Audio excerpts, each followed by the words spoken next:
ഇന്ന് തന്നെ ഡൗൺലോഡ് ചെയ്യൂ. കാണൂ നിങ്ങളുടെ ഫേവറേറ്റ് ഷോസ്. ജഗന് ജാമ്യം അനുവദിച്ചുകൊണ്ടുള്ള ഉത്തരവ് വന്നിട്ടുണ്ട്.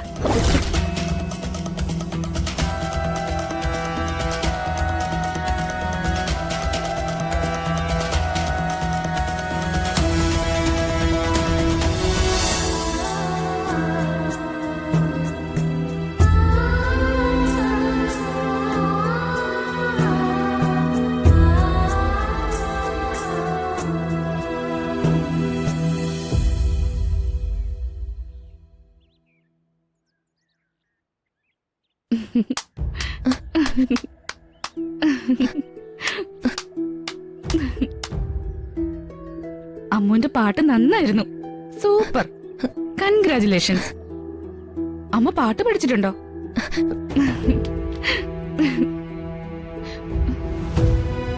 ഇതെന്താടോ ആളുകളെ കണ്ടിട്ടില്ലാത്തതുപോലെ?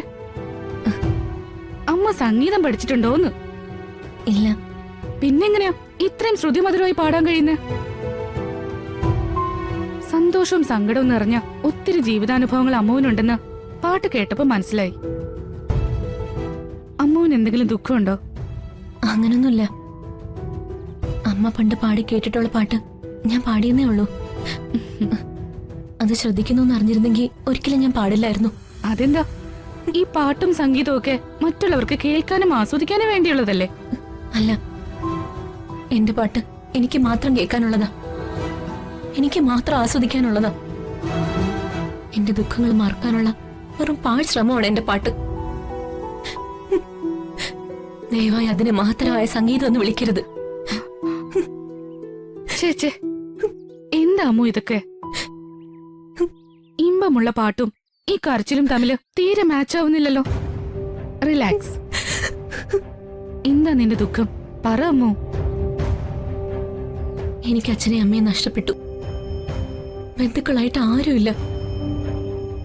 ഞാൻ വല്ലാതെ ഒറ്റപ്പെട്ടു പോയി. എന്നാ നിനക്ക് തെറ്റി.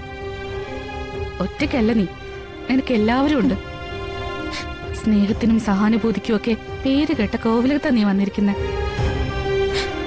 നീ വേലക്കാരിയല്ല, സ്വന്തം മകളെ പോലെയാണെന്നാ സംഗീതമ്മ പറഞ്ഞിരിക്കുന്നെ.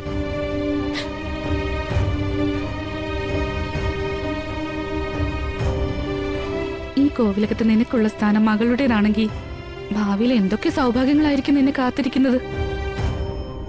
സങ്കല്പിക്കാൻ കഴിയുന്നുണ്ടോ നിനക്ക്? അർഹതയില്ലാത്ത ഒരു സൗഭാഗ്യവും ഞാൻ ആഗ്രഹിക്കുന്നില്ല. ഉയിര് കിടക്കാൻ അല്പം ഭക്ഷണവും കിടക്കാൻ സുരക്ഷിതമായ ഒരിടവും അതുമാത്രമേ ഞാൻ പ്രതീക്ഷിക്കുന്നുള്ളൂ.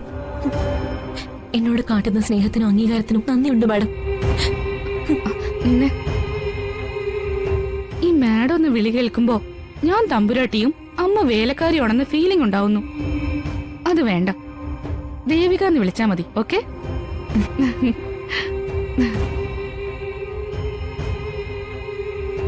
പാവ അമ്മു അവഗണിക്കപ്പെടേണ്ടവളല്ല, പരിഗണിക്കപ്പെടേണ്ടവള് തന്നെയാ.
ജഗന് ജാമ്യം അനുവദിച്ചുകൊണ്ടുള്ള ഉത്തരവ് വന്നിട്ടുണ്ട്.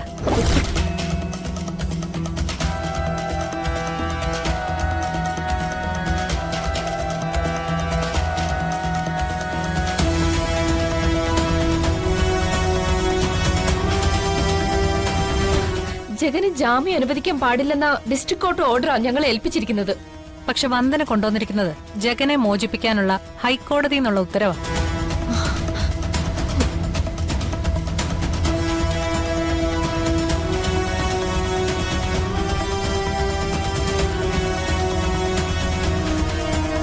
ഹൈക്കോടതി ഉത്തരവിന് മുകളിൽ ഡിസ്ട്രിക്ട് കോടതി ഉത്തരവിന് വിലയില്ല.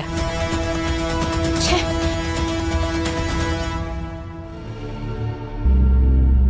14 ദിവസത്തിന് ശേഷം തുടർ റിമാൻഡ് അന്വേഷണം പൂർത്തീകരിച്ചാൽ മതിയെന്നാണ് ഓർഡറിൽ. ഓ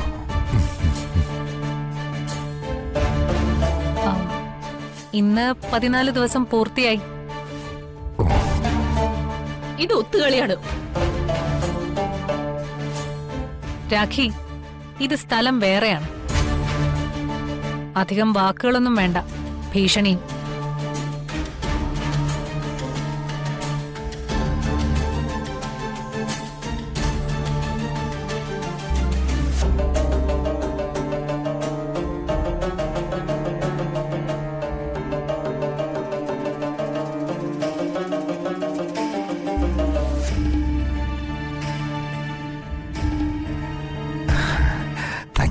താങ്ക് യു മോളെ.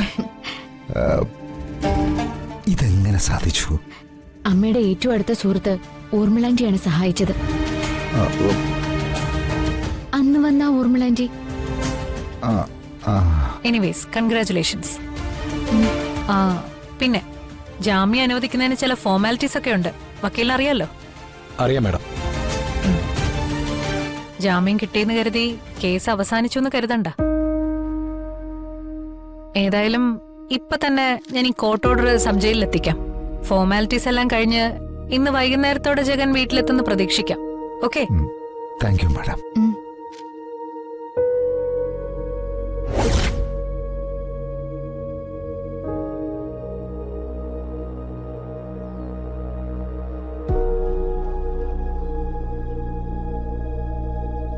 ഈശ്വര, എന്തായോ എന്തോ.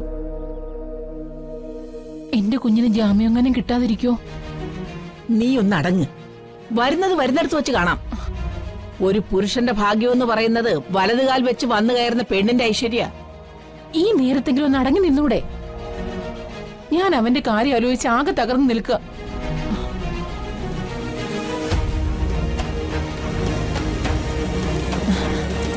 അവനെത്തിയല്ലോ.